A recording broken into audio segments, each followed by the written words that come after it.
Sigamos adelante con pasajes, con citas bíblicas. Hoy vamos a hablar de un texto muy pequeñito, pero muy pequeñito, pero muy importante, del Evangelio de San Marcos en el capítulo 9, versículo 11, la vuelta de Elías.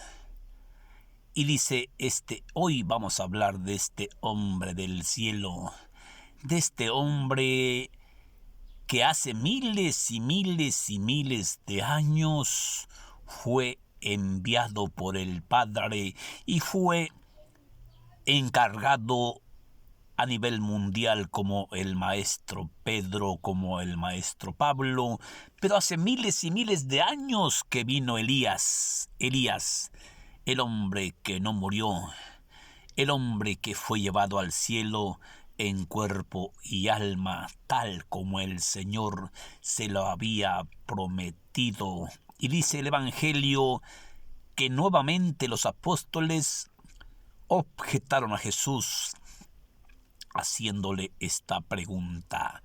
No dicen que Elías vendrá después que... No dicen los maestros de la ley que Elías vendrá antes que ustedes.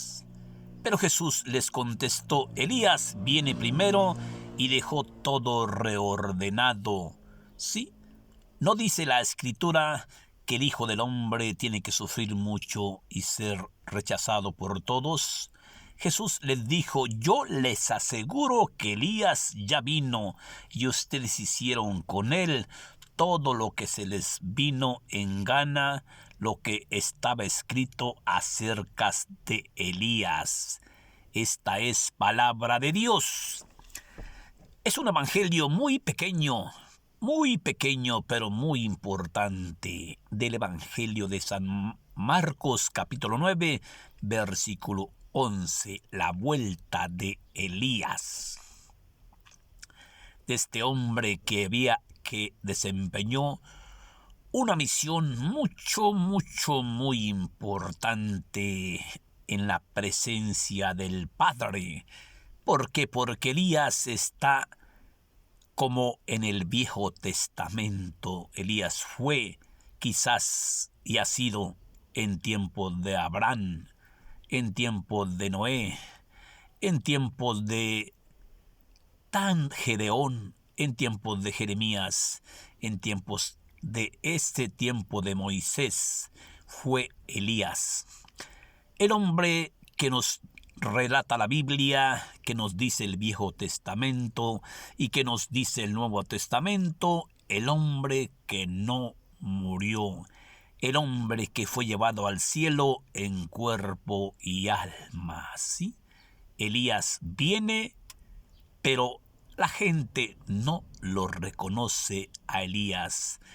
Dejó todo reordenado. El hombre que iba huyendo porque Cristo le había encomendado una misión a este hombre. El Padre le había encomendado una misión, el Padre Eterno, ¿sí? Que viniera a anunciarlo, que viniera a darle ánimo a la gente, ¿sí? Elías, yo diría, uno de los altos profetas, de los más grandes que nos presenta la Biblia, ¿sí?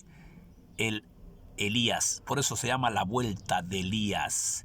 Cuando este hombre iba huyendo, porque le había anunciado quizás al pueblo de Israel, quizás al pueblo de Jerusalén, quizás al pueblo de tantas ciudades, ¿sí? De Belén, como dice en este texto bíblico de la puerta angosta, ¿sí? Jerusalén, Jerusalén, Jerusalén, tú que matas y apedreas a mis profetas. ¿Cuántas veces ha querido yo reunirte como la gallina reúne a sus polluelos y los cobija bajo sus alas? Pero tú no lo has querido. Tú no lo has querido. Yo pienso que en esos tiempos Elías le andaba echando en cara al pueblo de Israel, como le dijo Cristo a este hombre, ¿sí?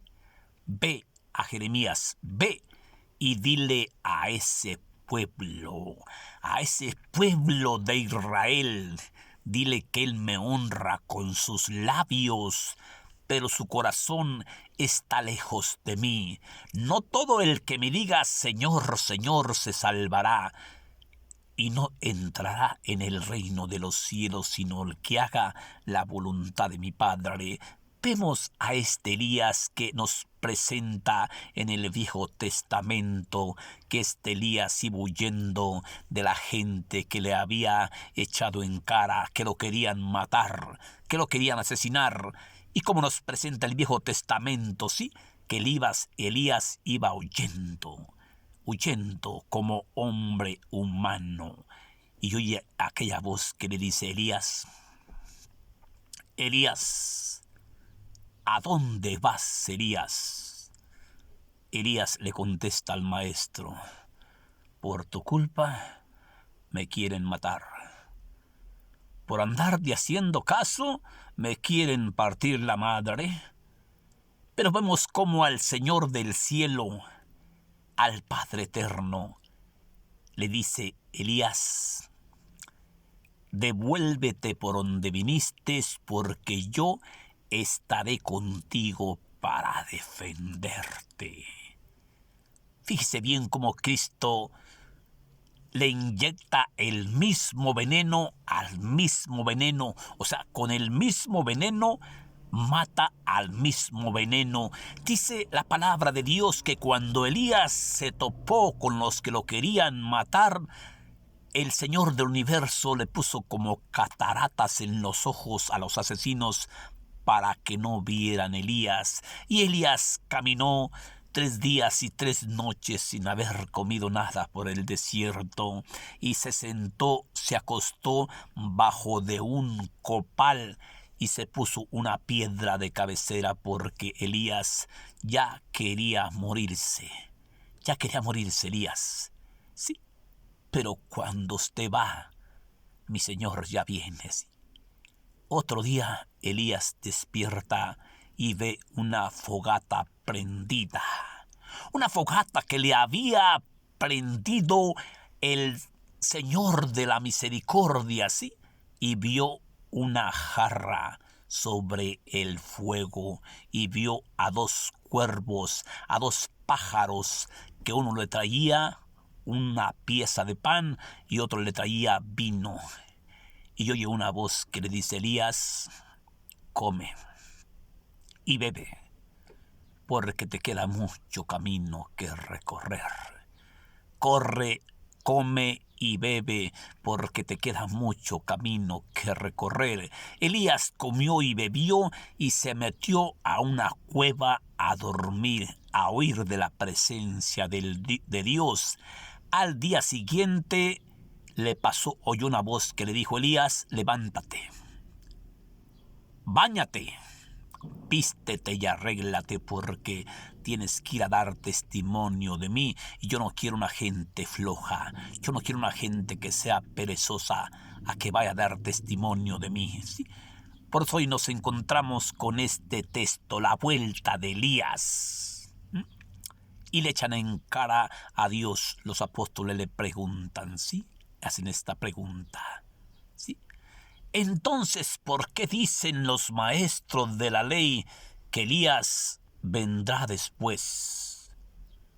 Pero Jesucristo les contesta: yo les aseguro que Elías ya vino, y ustedes no le hicieron caso. Elías dejó todo reordenado, pero ustedes no le hicieron caso. ¿No han leído lo que dice la Biblia acerca del Hijo del Hombre? Que el hombre tiene que sufrir mucho y tiene que ser rechazado por muchos pueblos. Yo les aseguro que Elías ya vino, y hicieron con él todo lo que se les dio la gana, como estaba escrito que tenía que suceder sobre Elías. Y en otro texto nos dice: les aseguro que los publicanos y las prostitutas proceden en el reino de los cielos. ¿Por qué? Porque Elías ya vino y fueron los únicos que le creyeron, ¿sí? Mientras que ustedes lo vieron y ni así le creyeron, ¿eh? Elías ya vino, ya vino. Vemos cómo este pasajito pequeño del Evangelio de San Marcos, en el capítulo 9, versículo 11, la vuelta de Elías, como aquí entra lo que yo le estoy diciendo a usted a cada rato, a cada instante, ¿sí? Que cada quien debemos de cumplir con la misión que Cristo nos ha encargado, ¿sí?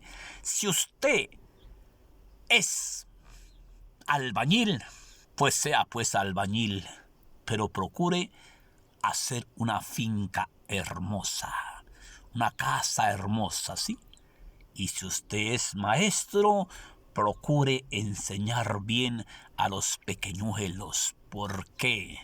Porque si no, Cristo le va a pedir cuenta de su maestría, ¿sí? Si usted es doctor, no ande viendo a la gente a lo puro pendejo, ¿sí? Dele la medicina que el enfermo necesita, ¿sí? No vaya a pasar, no le vaya a pasar lo que le pasó a este hombre, que hay un ejemplo. Dicen que había, es un ejemplo, dicen que había un doctor que tenía otro hijo doctor, y a un señor se le había metido una astilla en un dedo del pie. Y este doctor grande, el papá, sí, lo estaba ordeñando. Se hacía pendejo y no quería sacarle la astilla del dedo para seguirle sacando dinero, pero dice que este hombre se fue de vacaciones y le dejó de encargo a su hijo. Mijo, ahí te encargo mis pacientes. Y llega el hombre que tenía la astilla en el dedo a presentarse con su hijo. Qué vergüenza que aquí el hijo fue más legal que el doctor, que su padre. Qué vergüenza, ¿no? Y llega con la novedad. Muchachito, ¿dónde está tu papá? Anda de vacaciones, mi padre, pero dígame, señor, ¿en qué puedo servirle? Sí. Mira, es que tu papá no me puede sacar esta astilla. Eso está suavecito. El hijo derecho, ¿eh? El hijo hacía la voluntad de Dios. No, señor, eso está suave. Ahorita se la saco. Y le sacó la astilla, y cuando vino el papá de vacaciones, le dijo: papá, ¿por qué no podías sacarle la astilla a este hombre que estaba tan fácil de sacársela, padre? Y el padre le dijo: ¿cómo serás pendejo, sí? Entonces, ¿de dónde vamos a seguir tragando, sí? ¿Qué pasó? ¿Qué pasó? ¿Cuántos doctores abusivos? ¿Cuántas doctoras dinereras? Abusando de la profesión que Cristo le dio licencia de recibirse, ¿sí? Abusando de la gente pobre, abusando de la gente rica, ¿sí? Cobrando dinero a veces a lo puro pendejo, ¿sí? No se preocupe. No se preocupe, porque a Dios le va a entregar cuenta de su profesión. Y cuidado con que su profesión no le vaya a servir para su condenación, ¿eh? Óigalo bien, ¿eh? Óigalo bien, ¿sí? Óigalo bien. Haga bien su trabajo, ¿sí? ¿Cuántos jueces vendidos? ¿Cuántos licenciados vendidos? O síganse vendiendo a veces, como dijo Cristo en este texto de la puerta angosta. ¡Ándenle pues! Yo les digo, aprovechen el maldito dinero para que cuando se les acabe, lo reciban en sus viviendas eternas. El que se mostró digno de confianza en cosas sin importancia, será digno en las importantes, pero el que no se mostró digno en las cosas sin importancia, tampoco será digno en las importantes, ¿eh? Nadie puede servir al mismo tiempo a Dios y al dinero. Este maestro Elías, vemos como este hombre del cielo Este viene a cumplir la misión que el Padre le había encomendado, y por andar queriendo cumplir la misión que el Padre le había encomendado, la gente humana le quería partir la madre, pero le hicieron lo que el aire a Juárez. ¿Por qué? Porque era ungido por el Padre Eterno este hombre Elías. Y Jesucristo, o sea, el Padre le pregunta a Elías: ¿a dónde vas? ¿Me quieren matar por tu culpa? ¿Tienen miedo? Sí, Señor, tengo miedo, sí. Vamos a hacer un pactecillo contigo, un pacto contigo, Elías. Vamos a hacer un pacto contigo, Elías, y cuando Dios promete, Él cumple, ¿sí? ¿Qué te parece si yo te digo que a ti no te van a matar? ¿Qué te parece si yo te digo que tú no vas a morir? Ah, caray. ¿Quién estaba haciendo esa promesa? ¿Quién? El Padre Eterno. ¿Elías murió? No. Dice que vino una carreta del cielo como una ráfaga de fuego y fue llevado en cuerpo y alma. Pero tenía un amigo Elías, que se llamaba Eliseo, y le dijo: pídeme lo que quieras porque yo me voy, Eliseo, ¿sí? Eliseo no le pidió millones. Eliseo le dijo: déjame tu espíritu, maestro, déjame tu espíritu para seguir en esa santidad que tú me has enseñado. Eliseo quería seguir y siguió en la santidad de Elías, porque Eliseo fue enviado a la única viuda de ese pueblo llamado Naín en aquel tiempo, ¿sí? Cuando andaba buscando leña en el campo porque le quedaba aceite para cocinar un panecillo y harina para cocinar un pan, y llega el hombre del cielo, llega el hombre de Dios, el hombre que tenía el espíritu de Elías, y le dice: mujer, hazme un pan para comer. Pero esta pobre viuda dijo: mira, te lo juro por el Dios de los cielos que no tengo más que harina para cocer un panecillo y aceite para guisar ese panecillo. Cómanselo tú y mi hijo, y después yo moriré. ¿Qué le dice el hombre del cielo? ¿Qué le dice Eliseo con el espíritu de Elías? Ve y cóceme ese pan, y que se cumpla lo que ha dicho el Señor del universo, que en tu vasija nunca falte el aceite y que en tu canasto nunca falte la harina. Y fue la viuda y encontró la vasija llena de aceite y el canasto lleno de harina, porque ¿quién le estaba prometiendo? Le estaba prometiendo Eliseo en el nombre del Señor del universo, y todo se cumplió. Todo se cumplió. Bendiciones para su familia, bendiciones para usted. Hoy nos encontramos con este pasaje chiquito. Elías no muere. Dice la Biblia que Elías no muere. Elías fue llevado en cuerpo y alma al cielo. Así que Dios lo bendiga. Confíe en Dios, cree en Dios, y Dios le multiplicará lo que usted dé en el nombre de su Hijo Jesucristo. Gracias.